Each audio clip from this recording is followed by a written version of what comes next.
Student Services Committee for the School District of Waukesha Board of Education. And Ms. Bredlov, has the meeting been properly posted? Yes. Excellent, thank you. We're going to move over to public comment. Is there anyone signed up for public comment? Not tonight. Okay. All right, thank you. So we're going to move into our first action item, which is the approval of student services minutes from the April 3rd, 2025 meeting. Are there any questions or modifications? All right, seeing none, is there a motion to approve? I move to approve the minutes as presented. Second. All right, any further discussion? All right, all in favor? Aye. Any opposed? All right, passes 5-0. Then we are going to move into our first information. We have an attendance update from Mr. Lennerer. Yeah, thank you, Mr. Harland. Just a brief overview. Mr. Lennerer is our Director of Student Services. He's going to present information on our district attendance processes and procedures, a little more in-depth than maybe what we've gone through in the past. Specifically, I'll talk about a little bit of work he does with the Waukesha County Truancy Task Force, as Waukesha County's kind of gone back and forth with us a little bit on their enforcement of attendance countywide. And then he'll really be focused on language in our district policy, 5200 for attendance, 5130 withdrawal dropout from school, and then state statute 118.15 compulsory school attendance, and 118.16 school attendance enforcement. Mr. Lennerer. Thank you. Good evening. Thanks for having me today. As Mr. Pat said, I'm here to talk about the attendance processes in the school district. Just a little bit of an overview to begin with. Many of these attendance processes are handled through a number of different student services staff. So that would include people like primarily our social workers at the buildings that have a full-time or part-time social worker, but also our school psychologists and our school counselors, along with our assistant principals, our deans, and other administration. So it is truly an all-hands-on-deck kind of situation with everyone helping out to make sure that students are coming to school. So I'm just here as the spokesperson of a much, much larger group. So, first slide is, we realize attendance is the key to student success. If students are going to be successful in school, they need to be attending. All the way from our 4K program all the way up into high school and oftentimes beyond. And so this infographic is from Attendance Works, which is a non-for-profit that does quite a bit of work with attendance, and we utilize their information quite frequently. And it talks at the bottom there about how many absences are too many, 10%, or about 2 days a month. That's 18 days total. I mean, it adds up quickly. And that can make sure that students would be off track if they're missing much more than that. So, and we start off every year with positive messaging about attendance, making sure that students and families know what our expectations are and that we're here to support them as needed. Students who regularly miss school are more likely to miss those early learning milestones. They're less likely to graduate on time. They're more likely to drop out. They're more likely to experience poor outcomes into adulthood. And those three circles are sort of largest to smallest. It becomes a much more focused issue, right? Chronic attendance, for me, would be anything above 10 days per year. That's where we get into, and I'll talk a little bit more about that in just a moment, but 10 days is really a big warning sign for us. Truancy is when you have all or part of 5 days that are unexcused, where we as the school system do not know why the student is absent, or if we've been provided with information that's insufficient for us to make a determination. And then habitual truancy is where you really get into excessive absences above and beyond that, all are part of 5 days unexcused. Mr. Pat kind of talked a little bit about the compulsory school attendance law in his introduction. The main policy from the district's perspective is 5200, which is attendance. It's also the free and public education is referenced in the state constitution.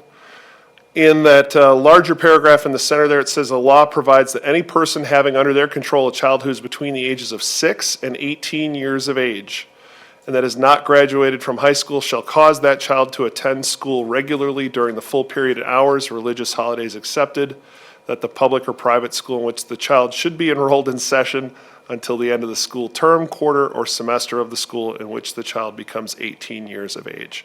So that's the compulsory attendance law in Wisconsin.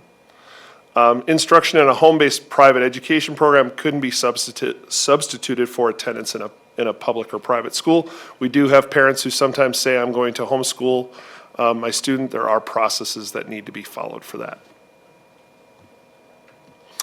The Wisconsin Constitution guarantees that free education for children ages 4 through 20. Often that age 20 is for students who, for example, may have a special education plan. Age 4, those students who have been identified as having some type of special education need. The requirement of the local school district is to provide that free public elementary and secondary education to resident children. Every elementary school and high school shall be free to all pupils who reside within the non-attending minor students and attendance process school district. School districts must enroll students who are residents immediately. The only real reason to deny education services is if the student is not a resident of the district, or if there is an exception for students with disabilities, but if the student has been expelled from the resident school district or from another school district. So those are really the only reasons why you can withhold attendance. As far as excused absences go under the law, those are the four main reasons why a student's absence can be excused. With parent or guardian approval, up to 10 days per year. Because the student is temporarily, physically, or mentally not in condition to attend school, oftentimes with a doctor's note. For certain religious holidays, and then also for serving as an election official. And of course, that's only for our high school students. That doesn't come up in elementary school. And then on the right there, this is another infographic from Attendance Works talking about when do absences become a problem. 9 or less is good, 5 or less is better. The warning signs start to show up at 10 to 17 days. We actually start looking at 5 days. When students hit 5 days of absence, they would show up in our data more frequently. And then, of course, a chronic absence or a truancy situation is 18 or more. And again, it all comes on to how it's coded by the family and by the school and what those acceptable excuses are. And frankly, there's a lot of gray area in there. But administrators and schools do have the right to determine whether or not a reason for a student to be excused from school is acceptable or not under the law. Defining truancy under 118.16, it's absence for all or part of 1 or more days from school without an acceptable excuse and without notification of the legal cause of the absence by the parent or guardian. Intermittent attendance for the purpose of avoiding the compulsory attendance law also constitutes truancy. So a student can be considered truant for part of 1 day. We do frequently have students, not frequently, we do have students who miss a specific class, for example. And they can be counted truant because while they're in the school building, they're not in their class. And so those are situations where we have conversations with students about what truancy is, what constitutes truancy, and they may say, well, I was in the building, yes, but you were not in class, and that can be considered truancy as well. Habitual truancy, as I've mentioned previously, is all or part of 5 or more days unexcused in a semester, and I'm going to go through some of the interventions in the truancy process in just a moment. Before I move any further, does anyone have any questions? Okay, that's fine. Attendance can be thought of as an iceberg. Oftentimes, the reasons for absences go beyond the simple explanation of the student didn't feel well that day. And the iceberg that you see here, the absences are the very tip of the iceberg, but underneath are all sorts of other reasons why a student may feel like they can't go to school. And that can be anything from, they don't feel welcomed in the school environment. They are dealing with depression or anxiety. They are having difficulty academically and don't feel like they're smart enough to be with their peers. They're lacking that self-confidence. Sometimes they're caring for siblings. There's lots of different reasons. And part of what we do with our protocols and processes is try to understand what some of those reasons may be in order to help support students and make sure that we create positive conditions that will want them to come to school.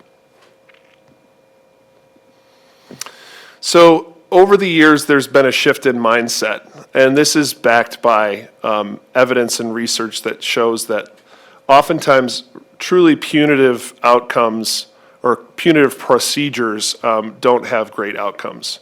So we're making a shift from a more punitive stance, a stance of compliance, like you have to come to school because the law says you have to come to school, although I agree with that.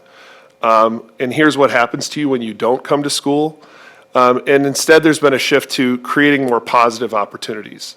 And it really can be as simple. The example that I use all the time is the student's been absent for a number of days. They walk into the school building. Rather than being greeted with well, it's about time you came back, it should really be, we're glad you're here. Let's get you caught up.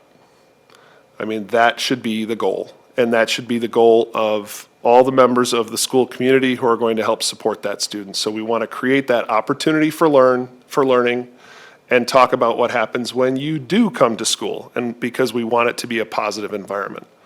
And we want to create that partnership between families and schools. I learned this from an assistant principal more than a decade ago. I was at a conference, and it was one of the most important mindset pieces that I had, which was that assistant principal said, when I contact a parent, I don't say your kid did this or your kid did that. I call and I say, I need your help.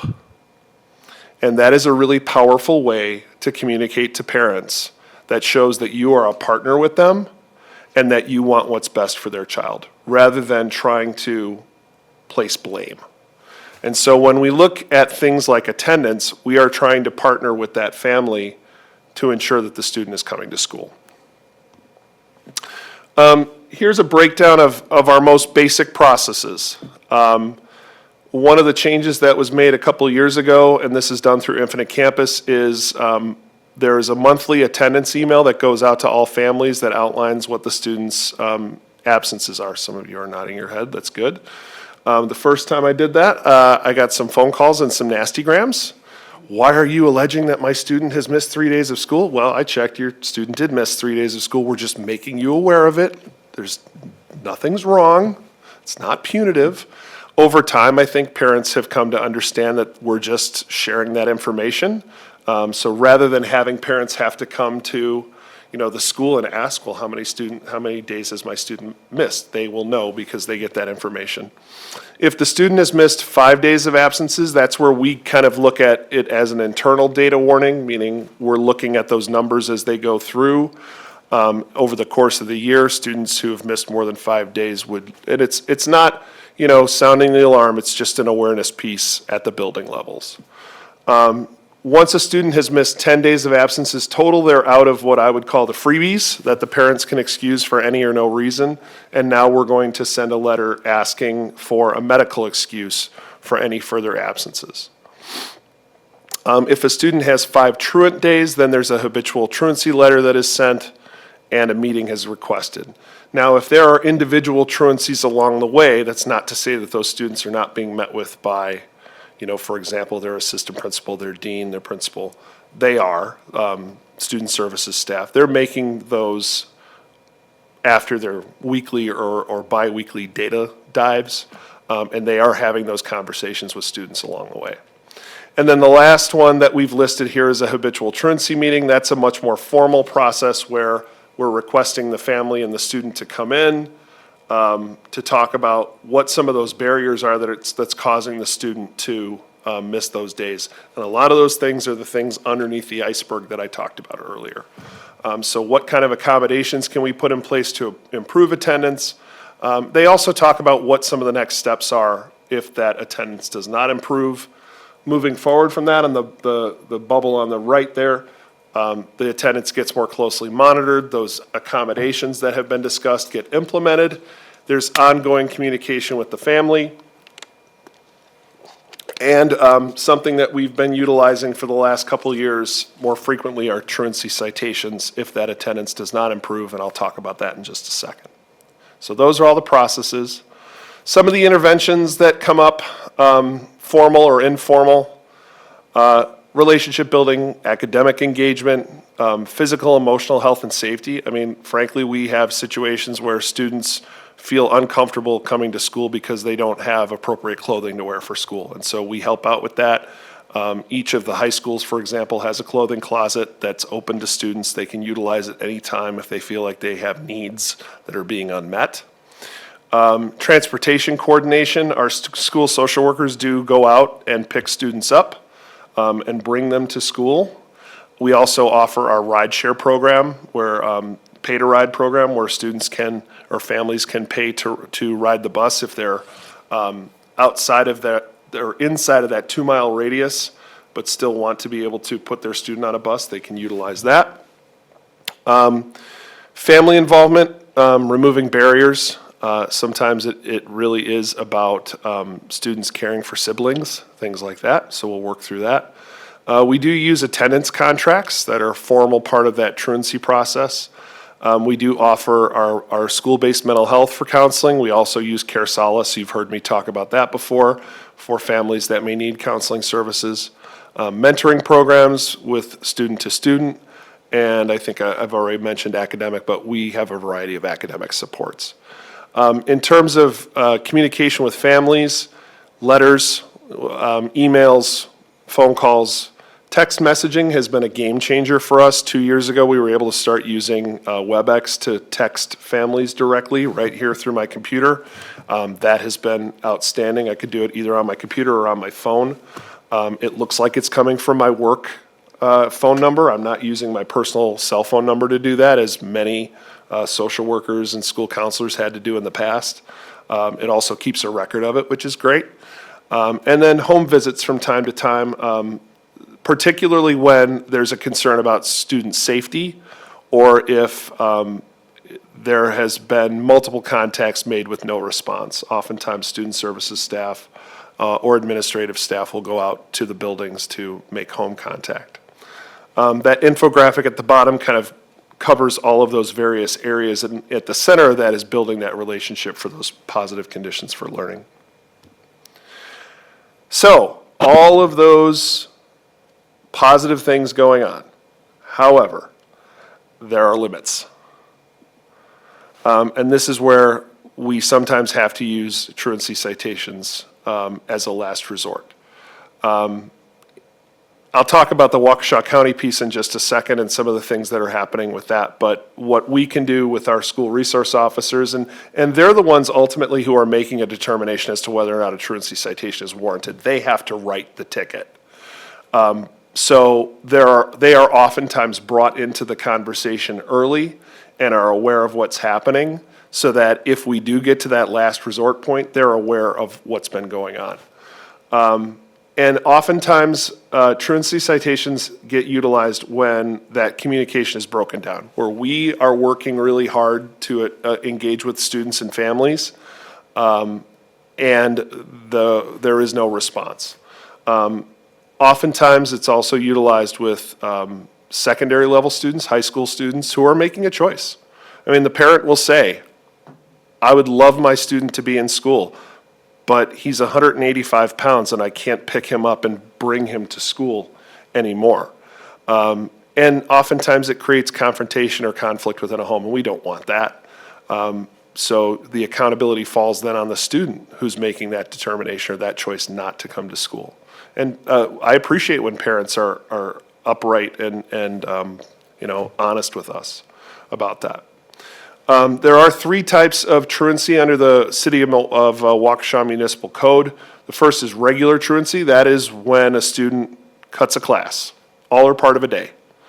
Not too long ago, had some students who walked out of a high school and were just like standing out in the woods, and it wasn't the first time. And the officer said, okay, this is the second time we're doing this, now I'm issuing you a citation. And you'll have to explain to the judge what's going on. Habitual truancy is that all or part of 5 days. That's oftentimes when that habitual meeting has happened. And I'm not saying this happens on day 5, because it oftentimes doesn't. It's many, many more days into it when everything else has failed. And then contributing to truancy is one that gets utilized when any person 17 or older who encourages or contributes to truancy. And this can be families who are refusing to send their children to school, where many, many interventions have been attempted. That oftentimes, as you might imagine, can involve our younger students and families that are not coming to school. However, the law does have its limits. If you remember, one of the first things on the second slide that I read about the state law is it only goes through age 18, the semester in which a student turns age 18. And I'll give you an example. My son has a September birthday. He will turn 18 September 6th of his senior year. At the end of that first semester, this law no longer applies to him. Now, my law still applies to him because he's my kid. But there are certain situations in which the students that we serve who are seniors in high school are making choices that we know are detrimental. We know it, and we've done everything that we can to try to bring them back. But they make choices for their own reasons sometimes, and that's where you have students who drop out. It's unfortunate, and I could tell them, all the negative consequences that can come as a result of that. Oftentimes, we do have students who come back, and this is where the other part of the law where through age 20, they can attend school. We do have 19-year-olds who come back and say, I made a terrible mistake. And then we work with them through one of our alternative education programs, things like our competency program, both at East and eAchieve, our GED Option 2 program, which is also at East. If they're above age 20, if they're into the 21, but they come to us, we would refer them to WCTC for their adult high school programs. So we're constantly looking to bring them back in to complete their education. Sometimes when they're 18, for whatever reason, they're just not ready at that point. So Mr. Pat mentioned this in his introduction.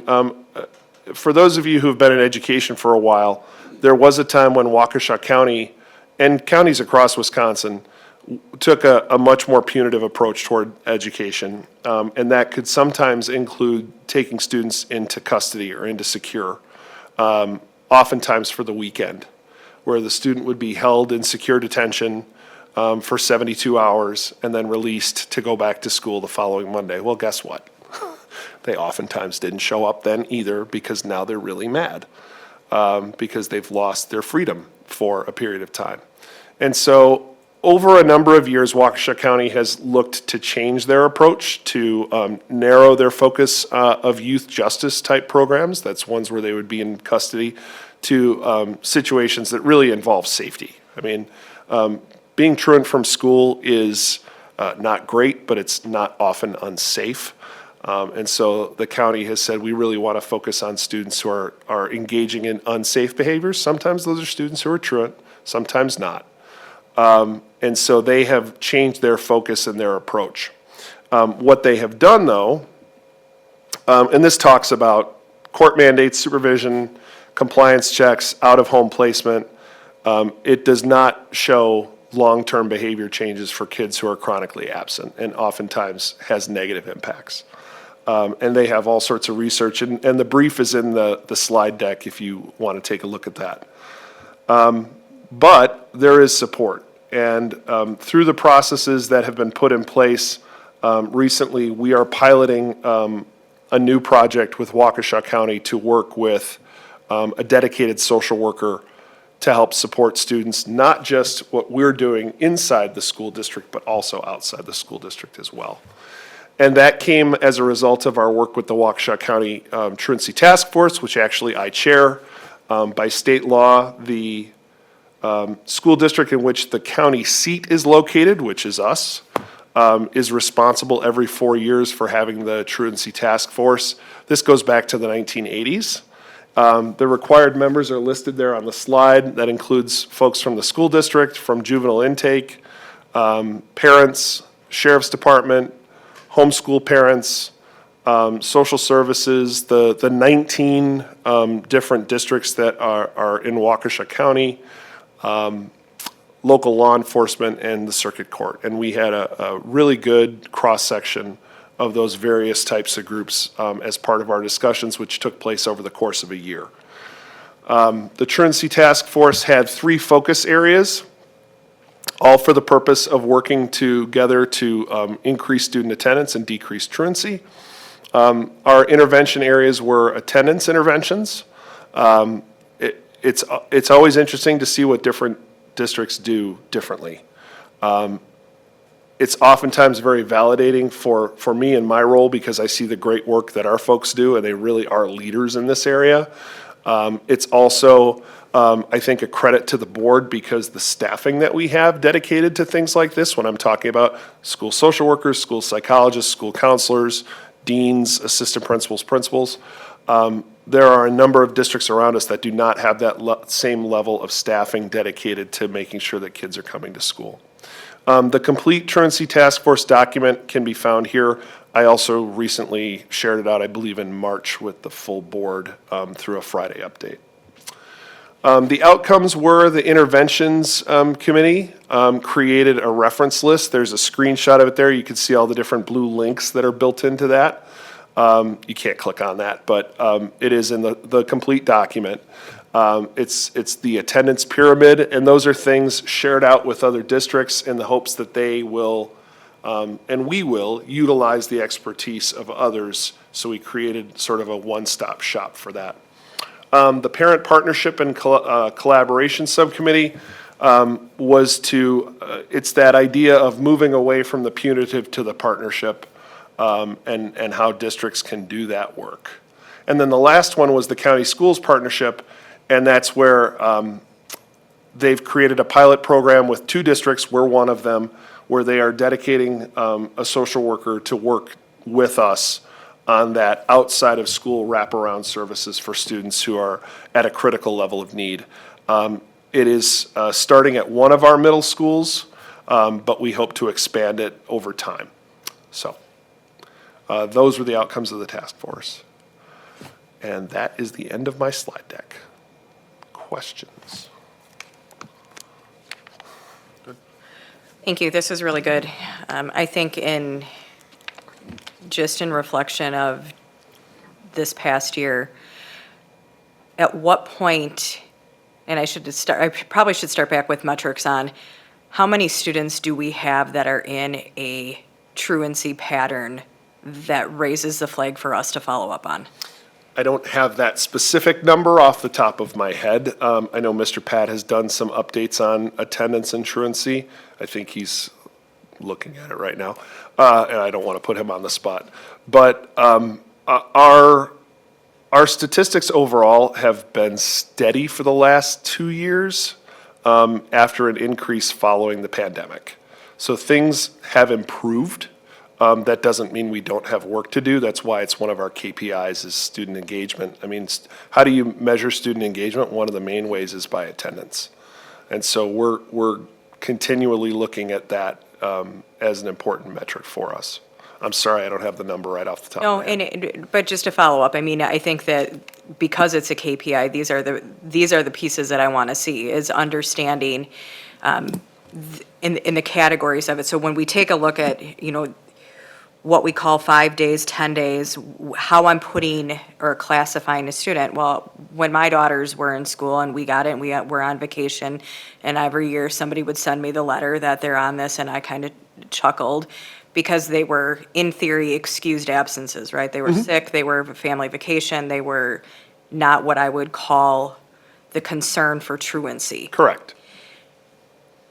So they, without getting into specifics, I have actually two questions. It's, at what point does a red flag go up for someone who has been a consistent attendance that somehow then becomes inconsistent? And how are we getting our arms around following up to student, health check, welfare, support and on there? Because I think there's going to be cycles where, to the diagram that you had, underneath the iceberg, something may have happened.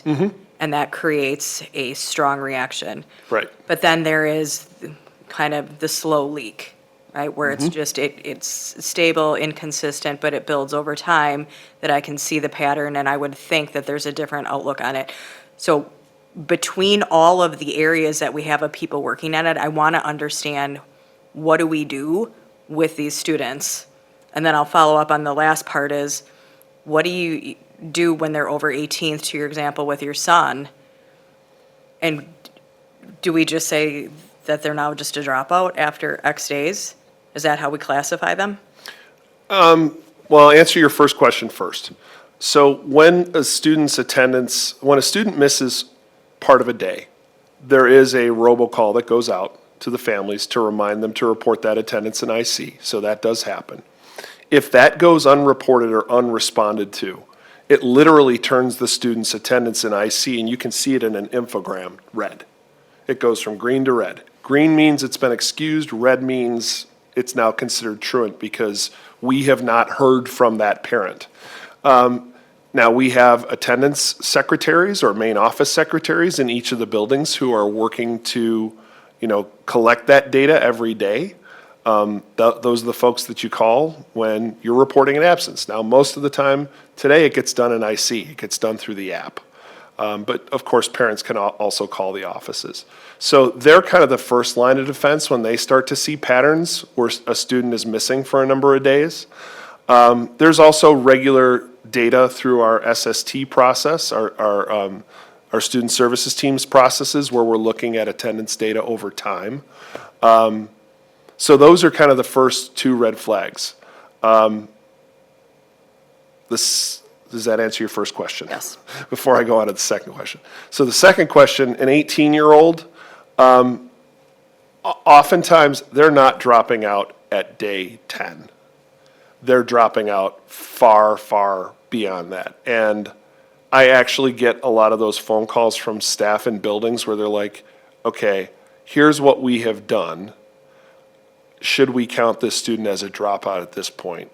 They have not attended in X number of weeks.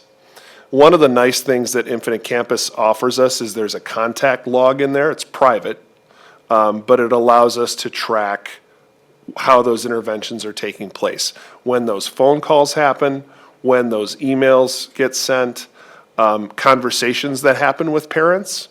I mean, like I said before, there are parents who will say, my 18-year-old will not attend school. I don't know why, but he will not. We've had those situations, and we have those situations. What we do after that, now it means that the truancy piece and the citations, for example, can't happen because they're no longer outside the law. But that doesn't mean our interventions stop. Okay. And that's where we offer that spectrum of services to students. Students like, well, I don't want to come to school. Well, okay, what about e-achieve? What about a partial day? What about the competency program? What about the GED Option 2 program? I mean, there are a lot of different things that we can offer to a given student to try to get them across the line to finish. So, and those are conversations that happen on a micro level with people like school counselors, social workers, deans, assistant principals, principals. Just have one more. How much of the team's time is dedicated on truancy? I don't know how big of an issue this is. It depends on the building and the population and some schools have, for example, one of our high schools has an attendance and engagement specialist who was grant funded for a number of years. That's Mary Green. And, she was placed there through that process in order to address a need. we have seen gains as a result of her work and the team's work to strengthen their systems. And so, they have, and over time then, because they have gotten stronger and the level of need gets smaller, we're actually going to be looking to reallocate part of her FTE next year to another building that needs it. They look at that data on a weekly basis, on a monthly basis, and so they're focused on it. They know what their percentages are in the buildings, so they're doing that work. Okay, just jump in and kind of follow up with some of the attendance data to give you a little scope of some of that data, some of the information. First, getting back to students who start to become truant after maybe not being truant at all, right? So at what point do we reach out, or what point do we go and do a little bit more? Our social workers and our student services departments do know who their students are who are truant, who are habitually truant. So that relationship is there. Mark had that diagram and got back to that. If it's something outside of that relationship, that is definitely an anomaly, and it goes to a lot of questions as to why, and it may take a few days to follow up.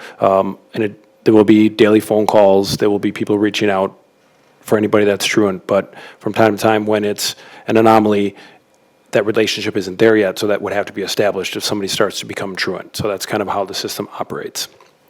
So to give you an idea, in a week, so I took from a high school in the week of February, and just to have an idea of managing what attendance looks like on a daily basis, our high schools have over 1,000 students, putting that into context. So the first week in February of this year, this high school had, on a Monday, they had 25 individuals that were truant all day without a phone call. Now, that doesn't mean that they're not going to follow up. It doesn't mean somebody didn't put it in because they came back late from a vacation. With that number of students and families, there's all sorts of reasons, and those will get taken care of over time on some level. Tuesday was 13, which is, again, full day, no call. Then 14, 12, and 21 on Friday of that week. And that is February, and that's a long stretch after the new year. So over 10 days truant, so individuals who were habitually truant, to give you context on that, Monday, 11 students who were already over 10 days were truant, habitually truant in that category that Monday, and they made up out of those 25 as well. 11 of those were over 10 days, so they're habitually truant. And then on that Monday, 64 students were truant for at least one block. So for whatever reason, they got there late, partway through. They were, again, reasons as to why, potentially, but sometimes not. So just to give you an idea, in one day, 25 no calls on that Monday, full truancy, 11 of those habitual, considered habitual, and 64 students with one truant. That's a one Monday in February at one of our high schools. Overall, I have shared data with this group that of the top 10 largest school districts, we have the best attendance rate among them. So again, that puts it into a little context as well. It does. No, I appreciate that, because that actually gives us into how we're getting to the KPIs, which are they're in their seats at some point. And granted, there's movement and there's appointments and other stuff. No, that was helpful. Thank you. I'm done. Mr. Brooks? Thanks. And you kind of started to touch on this, Mark, and so when we talk about trying to, our goal is to try to identify these patterns that lead to truancy before it becomes a problem. You talked about your internal kind of records keeping. If somebody's missed 5 days, that's kind of when the flag starts going up and you have them on your radar. What are some of the patterns that we're seeing that we typically see that lead to increased absenteeism or truancy? Is there, are we seeing spikes in certain grade levels? Are we seeing different times of the year, different days of the week where it's more common than others? I know when I was in school, I never failed. I'd always be really sick the first day of March Madness every year. My mom never figured it out. But like, are there patterns that we're seeing that kind of help us predict student behavior to get out in front of it? Yeah, I won't be following up on that March Madness, by the way. But actually, the data system that we use called WISE-Local does actually show us over time with graphs which weeks tend to spike. And the administration and the teams in the buildings know this. And there are interventions that you can do to help address those needs. For example, if you know that week 10, let's just say, in the past has been a high absentee level week, maybe that's the week you have pajama day or stuffy day or hat day or sports jersey day. Those types of things to help keep kids on track. Our middle schools this year are piloting and have worked with PBIS rewards, and they track attendance as part of that. And they have, there are staff who have kids check in with them every day, and if they check in for 5 days in a row, they get either an electronic ticket or some kind of little, they have like pencils with logos and things on them that the kids like, that sort of stuff. It's not a huge financial outlay, but for the kids it's important, and they don't want to miss getting that special pencil. So yes, there are ways to track and sort of anticipate what some of those things are. You have an apt example. Another one would be the day before a vacation. I don't think that's all that odd. We don't want to encourage it, but it does happen, so. Ms. Kenny? Thank you. This is very, very helpful. I want to just mention a couple things. I appreciate the shift in mindset, the effort to make it more of a positive, like here's what happens when you're there, here's the academic, rewards you're going to, get when you're in school. So I appreciate that. And that works for a lot of students. You always have those few that, of course, they're not going to care about that, which is why I appreciate the transparency for parents with Infinite Campus, because there are many times when my son would miss a period, and we would be notified. First question out of our mouth when he came home is, where were you fourth hour? And usually there's an explanation, or why was there, or I went and helped so-and-so, and then you call the teacher and it all gets worked out. But as a parent, it held us accountable to figure out where were you. And I think that's really important too, that parents are a huge part of the stakeholder, they're involved in this as well, so that there isn't an opportunity to say, well, I didn't know. Well, clearly it's being communicated to. And then there's always that, 1 to 2% that are going to unfortunately have to suffer some consequences. The letters, the meetings, with parents coming in.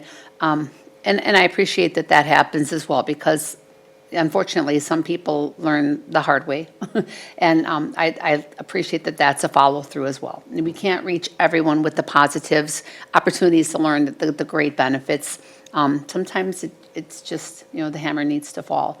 And sometimes consequences are, the hardest lesson to learn, but they're most effective for some students or for some families. So I really appreciate, though, the effort that we're putting into making this such, this is your education, and we're trying to make this positive, and, this is just great. I really appreciate you sharing this with us tonight. Thank you. Very good. I do have a few questions. You had mentioned that at some point we encourage students to consider e-achieve. Do we see an improvement in attendance? How is attendance measured on the e-achieve platform? Well, eAchieve is interesting in that if students don't attend at eAchieve because it's a charter school, because it's a virtual charter school, they can send the student back to us. So, and that's true of any student in any district. So if they go to eAchieve and they're not engaging in their work, they can be sent back to their home district, which is unique to their situation. Like we can't do that, North can't say you're not attending, so we're gonna send you to Pewaukee or whatever. They can't do that. It's about options, and it's about addressing needs. Like there are students who are medically fragile, who have medical needs, where eAchieve may be a great option for them. There are students where their family situation makes it difficult for them to be in school in a regular school day, from 7:30 until 3. eAchieve may be an option for them. So we are very fortunate to have all of those different options. We're fortunate to have eAchieve, we're fortunate to have East. We're fortunate to have, all of the programs that I see when I go into the schools, really the rich learning experiences that you see just by walking into the building. And those are creating experiences where the kids want to be there and engage in that process. So, yeah, we have a wide variety and a spectrum of things to meet students' needs. Sometimes the hardest part is just getting students and families to tell us what the need is.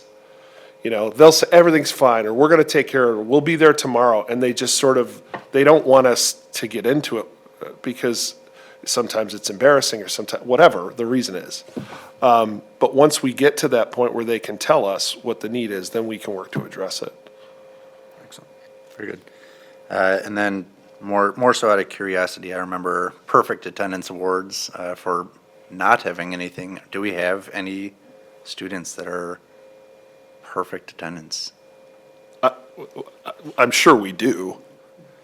I'm sure we do have students who have perfect attendance. I don't believe we give awards out. I know at the high school level, I can only speak to that. I'm not sure what middle and elementary do.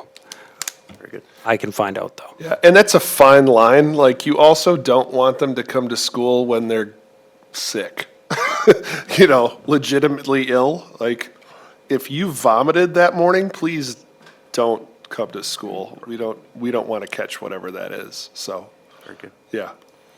Excellent. Any other questions? Thank you very much for the. Thank you. Thank you for having me. I appreciate it. All right. And moving into our second item tonight, we have an update from Mr. Pat on the WIAA approval of name, image, and likeness policy. Thank you, Mr. Harland. Get this up, shared on the board. All right, so we'll go through this quickly to stay on our on-time agenda. So yeah, NIL, which you're hearing a ton about mostly at the NCAA level, the college level. What does that really look like? Now, recently, the WIAA membership has passed NIL for high school, so we'll dive into this today. It stands for name, image, likeness, as you said, Mr. Harlan. There we go. So key points, again, just the definition to start. NIL, or name, image, and likeness, refers to the rights of high school athletes to earn money or benefits by allowing others to use their personal brand, such as their name, photo, or reputation for promotions or endorsements. And these are WIAA member schools only and sports only, right? WIAA is a sports overseer. There are clubs and other activities that are competitive that are not part of the WIAA, so they're whatever sanctioning body they have and their rules. This does not apply to that, only WIAA membership. 38 other states allow student athletes in high school NIL opportunities. We're learning along with everyone else, so the information you have here, I have to give the shout out to WIAA. This is their information that I have brought to you for us to learn. Athletic directors are also learning, and we'll talk a little bit more about that and what next steps are for them. As I said, WIAA has these are public resources for consumption. It goes into effect actually the last week in May when they have their next bulletin release, and that is when this will actually be a go. The district's athletic directors are meeting this week, and they're preparing for information for consumption, right? So you're going to see what WIAA has. What does this look like for the lay people who just really want to understand this more simply? What do you need to know in Wisconsin? It says there are really three elements that make up the legal concept known as right to publicity, and this gives the person the right to control the commercial use of their personal brand to make money. On the right-hand side, you'll see some examples of this NIL-related activity, so like personal appearances, endorsement of business products or services, sale of personal brand merchandise, representation in a video game. I want to have that one, just saying. Featured coach or speaker at an event, and autographs. So just to kind of give you a context of some things. We'll dive a little bit deeper here, and I'm going to go on the right-hand side. This says WIAA's proposed NIL policy because this is what is out there on their website. It passed, so they haven't changed the proposed yet, but this is it. What does it not allow? So again, NIL compensation on activities that associate with school teams or conference or the WIAA. They cannot wear a Waukesha High School t-shirt or have any affiliation with that for any NIL money at all. That is different from the collegiate level. Their policy does not allow compensation for participation or achievement. So you come here and go out for basketball, we're gonna save you we're gonna pay you for that. Allow NIL activities promoting any gambling, alcohol, so any things that are against district policy for us, does not allow that. Allow compensation to a student associated with his or her school in any way, and activities that interfere with any athletic or academic obligation. But what it does allow is it permits high school athletes to benefit for their personal brand, protects students and schools from undue influence and unfair recruiting. So they have the policy that they're continuing to be worried about that recruiting and changing schools. Retains prohibitions, as it does now, for pay and play. If you go here and you play, we're going to pay you for doing that, and allows membership to develop experience that may impact future policy changes. So they do want athletes to get invaluable experience in the real world. So NIL information for Wisconsin, again, some of the yes and no, that what you can do, and you can kind of see that side by side. So you can engage in NIL. If you think of the collegiate commercials that you see, sometimes you'll see a college athlete who is in a uniform that is not of their college school, even though it's the sport for them. That is something that could happen as long as it's not too closely rated to high school. The WIAA might say you want to take a closer look at it, but it's possibly permissible. You cannot appear in any NIL endorsements with any school-affiliated things. As I said, can't accept any performance-based compensation. Again, you can't be recruited or anything to that effect, and you can't skip any classes or athletic events for anything NIL-related. But you can endorse products that are not prohibited by the WIAA. Again, alcohol and tobacco are prohibited, so you can't endorse that. You can create social media. You can sell your own merchandise. So if you have your own name and you want to have your own brand that has your logo, not affiliated with your high school in any way, shape, or form, you can do that and make money in that way. Getting to the NIL versus NCAA, I just wanted to kind of go through this really quickly to talk about the differences. So first of all, you can see this affiliation representation. When it comes to school branding, additionally, if you look at NCAA commercials for NIL, you do see some athletes that can wear their college choice. So you have, I know during March Madness, there was some North Carolina individuals and others who were in commercials and getting paid for that to have their school logo, and that was endorsing the school and the college. That cannot happen at the high school level when it comes to affiliation representation. Prohibited subject matter, it's a no. Again, anything that is illegal, gambling, alcohol, that's a no in WIA. It's potentially considered in college and has a little bit more possibility for looking at to be considered. For any performance compensation, of course, NIL, kids are transferring all the time to get NIL money. That cannot happen at the high school level. Continuing on with that, taking a look at agent representation, no agents at the high school level. You can have agents at the collegiate level. Recruiting or inducements, nothing for that. Again, from the WIA, yes, it works at the collegiate level. And then transfer rules are the same as they have been in the state of Wisconsin for the WIA. After your freshman season, once your sophomore day one of school starts, you cannot transfer unless you basically move, and it's a family move to a different community for that purpose. Otherwise, you are ineligible and have to sit for an entire year if you wanted to transfer a school at that time. Prior to that, first day of sophomore year, you can transfer anywhere for any reason, school choice, open enroll. Okay. Moving on, again, getting into what we're kind of doing next. So once now this is passed, the responsibility is for our athletic directors and really for us to start to understand the WIA and NIL rules.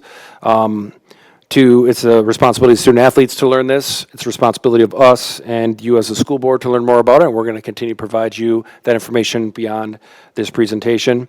It is the school's responsibility to provide resources. So now our athletic directors have work to do to their sport meetings when this comes into play to inform our athletes of the rules so they don't break them, just like they do with all the other rules that they have to do now for every sport. They're now adding this to their docket. Here's a checklist for those ADs. And it goes through everything that they need to consider, so it is work for them, and they are on it, as I said. A couple of Q&A things that are here, and I won't go through all of these. These are available at the public site or the WIAA, but to give you an example, businesses who have employees that are alumni, can they provide NIL? So, for example, we have Waukesha West graduates that work at Culver's on Sunset quite often, right? They are alumni, they work at the business. Could they donate to Waukesha West or do some NIL deal for someone? They could, because they work for an employer.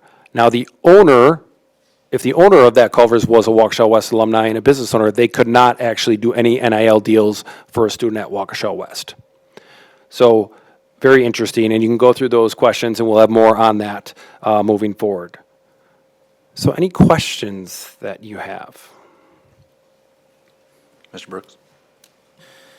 Thanks. I have a lot of thoughts on this, and I know you don't, you're just the messenger, and so I won't take my frustrations out on Ryan too much. But I guess, so my first question, are there any caps on NIL? Like, is there a limit on what someone can offer a student? I don't know if you know this. And some of these questions might be more directed at folks from WIAA or the ADs or whatever, but do you know if there are any, like, caps on what can be offered? Can it be, is it strictly monetary, or can it be, you know, can a car dealership give a kid a car as part of their NIL deal? It's a great question that I'm not sure about. One of the graphics that the WIAA shows is that only about 1% of all high school athletes actually get any NIL money. Right. And again, Begs the question, why is this necessary? But that's a different conversation. So I guess, do we know who's responsible for the oversight of this? Is it up to the schools, or the WIA that's kind of regulating it, making sure that there's nothing shady going on? Who's enforcing the rules? Is that up to the district, or is it up to the WIA? the way that I see it is just like any other WIA rule or policy, it comes down to be enforced through our high schools, right? So getting back to my comment on our athletic directors, getting ready to provide the NIL policy and information to our athletes so they are aware of it. And just like all the other things that they provide when it comes to ineligibility things or things they have to follow or can be ineligible, NIL is the same way. So they're going to provide them the information. And if they hear of any NIL issues, then they would investigate and then inform the WIAA, and then the WIAA would work with schools on sanctions. What does the WIAA have?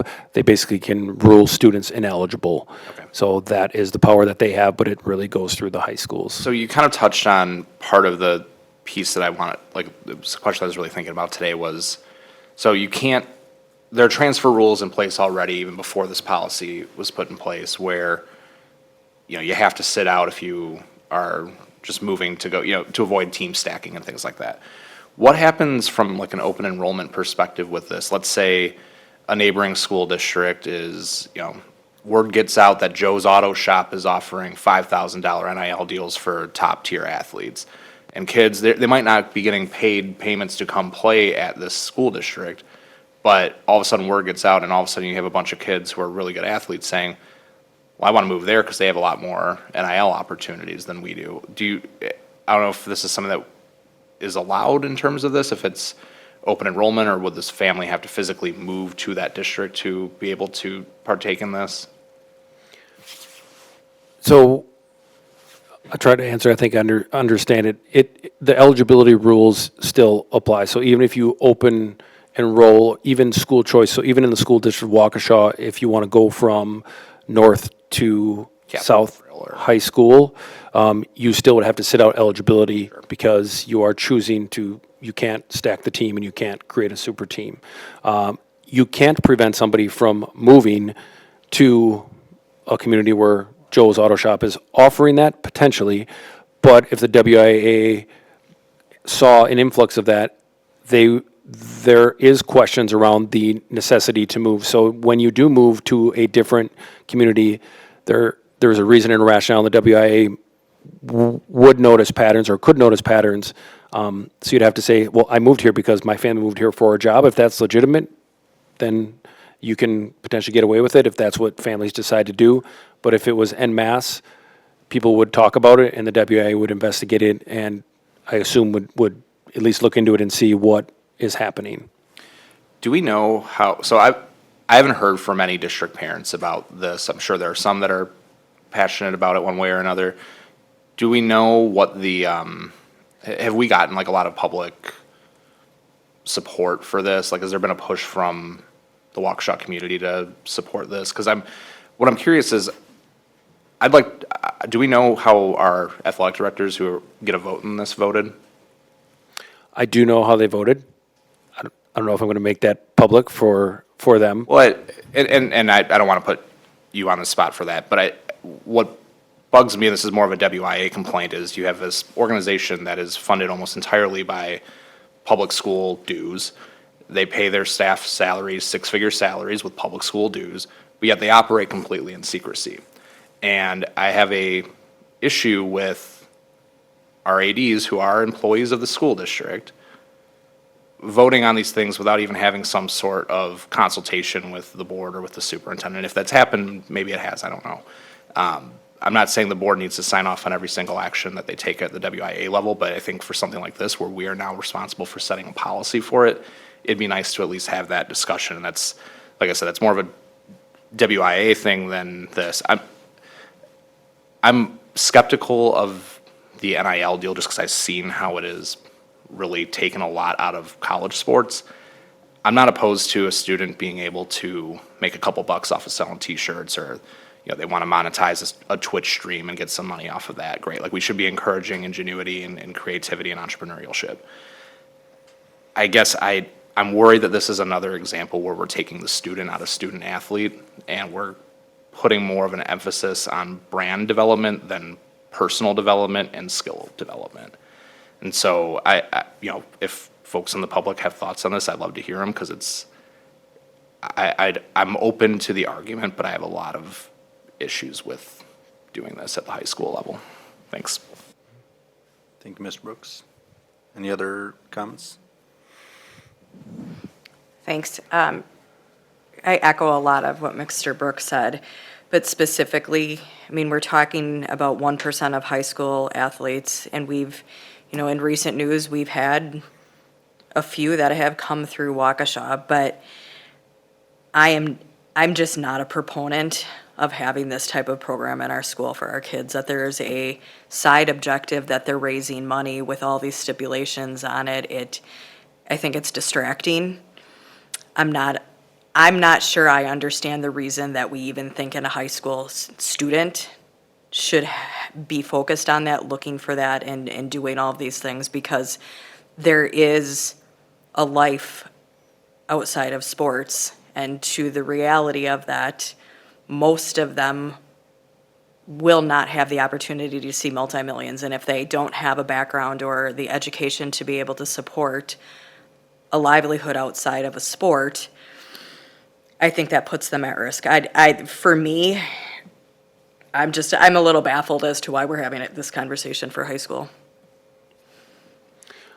So as part of our future work on this, there is certain district things we can do and look at policy when it comes to NIL, and see as a board, what you would prefer when it comes to what this means for our district. So more to come on that as we learn more, and we'll continue to talk more about it. Go ahead. Sorry. The other key point that I think Mr. Brooks had is that I think we've seen a couple instances in the past where the ADs have gone through and they're being part of decision-making and making decisions that have not been vetted at all by the board. And I want to be very clear that something as big as this, the authority for them to bind the district does not exist. It has to be pushed through the board. Any other comments, questions? Mr. Brooks? So you can't be an alum of the school and sponsor an athlete through NIL? Correct. Do we know what the rationale for that is? Because it certainly seems like it punishes people who have ties to our school district, who genuinely care and want to support these kids and support our programs, to not do that. Let me clarify that. If you're a business owner versus an employee, alumni, it may be looked at as a little bit differently, but there is still the ability to donate to your school, Directly. to donate to the Booster Club. So those opportunities still exist. Okay. But when you're looking at individual NIL things for an athlete, that's where it's different. Thank you. Very good. Well, thank you for that presentation. I'm sure that it will be discussed again in the near future. Other business, are there any requests or suggestions for future agenda topics? All right. Seeing none, then that concludes our agenda for tonight. Thank you to everyone, and we will be back on June 3rd for our next Student Services meeting. Thank you.